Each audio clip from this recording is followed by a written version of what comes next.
আসসালামু আলাইকুম রহমতুল্লাহি আবরকাতু নাহমাদুহু ওয়ানুসাল্লি আলা রসুলিহিল করিম আম্মা বাদ। প্রিয় দর্শক মণ্ডলী, আজ আমি আপনাদের নিকটে বলবো, আমরা যারা মেয়ে আছি, আমাদের ভাই বোন যারা আছে মেয়ে আছে, তাদের কোন জিনিসগুলি ব্যবহার করা নাজায়েজ, হারাম, চলবে না। তাদের মধ্যে এক নম্বর হচ্ছে, কোনো মেয়ে যখন টিপ পরে, কপালে টিপ পড়বে, কপালে টিপ পরা মেয়েদের চলবে না, যাবে না।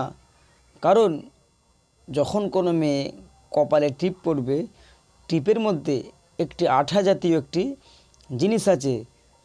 একটা মেয়ে টিপ পড়তে পড়তে তার কপালের মধ্যে একটি স্পট পড়ে যায়, পেপারের মতো একটি স্পট পড়ে যায়, যার কারণে সেই মেয়ে যখন গোসল করবে, অজু করবে, তার কপাল ভিজবে না।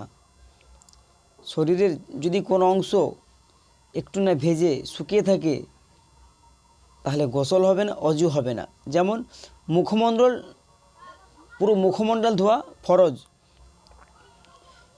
টিপ মেয়েরা পড়ে এই জায়গাটায়, তাহলে কপালটা মুখমণ্ডলের একটি অংশ, মুখমণ্ডলের মধ্যেই পড়ছে। তাহলে যখন কোনো মেয়ে টিপ পড়বে, তাহলে তার কপাল ভিজবে না, পরিপূর্ণভাবে একটু শুকিয়ে থাকবে, তাহলে সেই মেয়ের গোসল অজু কিছুই হবে না। যার কারণে মেয়েদের টিপ পরা সম্পূর্ণভাবে নাজায়েজ, হারাম, চলবে না। অনেক মেয়েরা আছে হাতে নেল পালিশ পরে, নখের মধ্যে নেল পালিশ একটা স্পট, একটা পেপারের মতো একটি স্পট পড়ে যায় নখের মধ্যে, নখ ভিজবে না। নখ না ভিজলে সেই সব মেয়েদের অজু গোসল কিছুই হবে না। অতএব মেয়েদের জন্য নেল পালিশও পরা হারাম, চলবে না। আরেকটা জিনিস হচ্ছে, মেয়েরা, বিবাহিত মেয়েরা অনেকগুলি চুড়ি একসাথে পরে। মেয়েদের জন্য অনেকগুলি চুড়ি একসাথে পরা যাবে না। কীরকম চুড়ি? যেই চুড়িগুলোতে আওয়াজ হয়, পরলে কি হবে?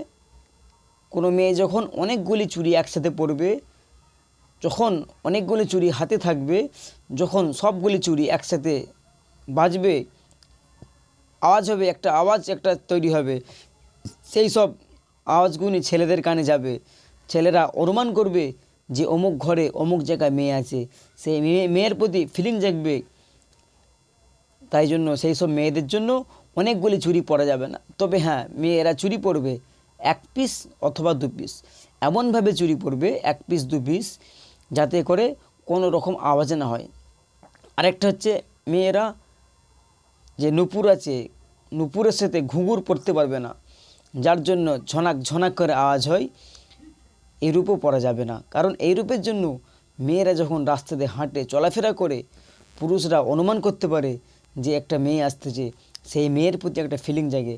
অতএব ঘরের মধ্যেও কোনো প্রকার নুপুরের সাথে ঘুঙুর পরা যাবে না। ঘরের মধ্যে যখন ঘুঙুরের আওয়াজ হবে, ছেলেরা অনুমান করতে পারবে ওই ঘরে একটা মেয়ে আছে, সেই মেয়ের প্রতি খারাপ ফিলিং যাবে, জেনার ফিলিং আসবে। অতএব এই কাজগুলি মেয়েদের করা যাবে না। ওমা আলাইনা ইল্লাল বালাদ। আসসালামু আলাইকুম রহমতুল্লাহি ওয়া বারাকাতুহু।